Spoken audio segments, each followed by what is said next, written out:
Today, we're going back in time to a trip that I took to beautiful Zion National Park.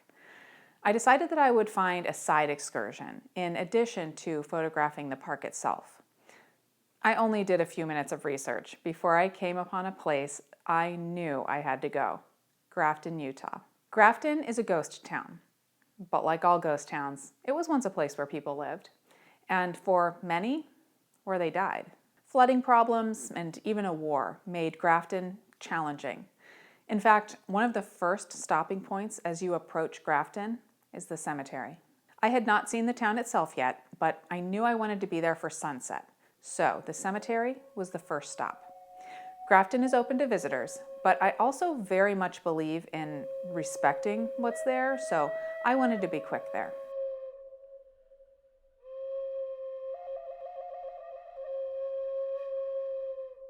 We did just a few portraits in the cemetery, and you won't usually hear this from me, but I felt something. I can't really explain it, but there was a clear message that it was time to move on.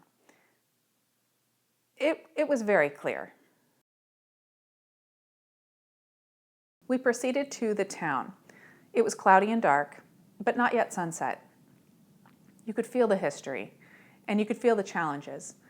It was peaceful, but not the sort of peace that I might feel on a regular hike or a shoot in the forest. You really felt the cold air even before sunset. And the colors, they really just started to fade away. I was getting that message again, not quite the same way as the cemetery. The message was, again, that I was welcome, but not for much longer. As I worked with the photographer and posed, it all came very naturally. There was a certain sequence that we followed moving around town. I almost felt like I was on a guided tour, but it was truly just me and the photographer, and neither of us had been there before. What did I learn? I learned that you have to work with what's there. I did not entirely know what to expect. You really have to be there, see it, and feel the air. We found points of interest and worked with them. Not everything worked. We tried this setup in between some of the buildings, away from the areas that would have been populated, and it didn't work.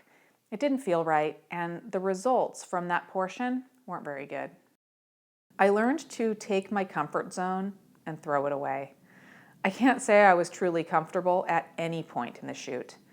This caused me confusion, and I felt like I had to keep correcting easy mistakes, both with posing and composing. In the studio, it's easy. In a ghost town, a lot of the skills that you take for granted, they can quickly fall apart. As nightfall came, it was definitely time to leave. Will I go back to Grafton? I'm pretty sure I will. But I think that with Grafton and maybe some other towns like it, you have to wait a bit.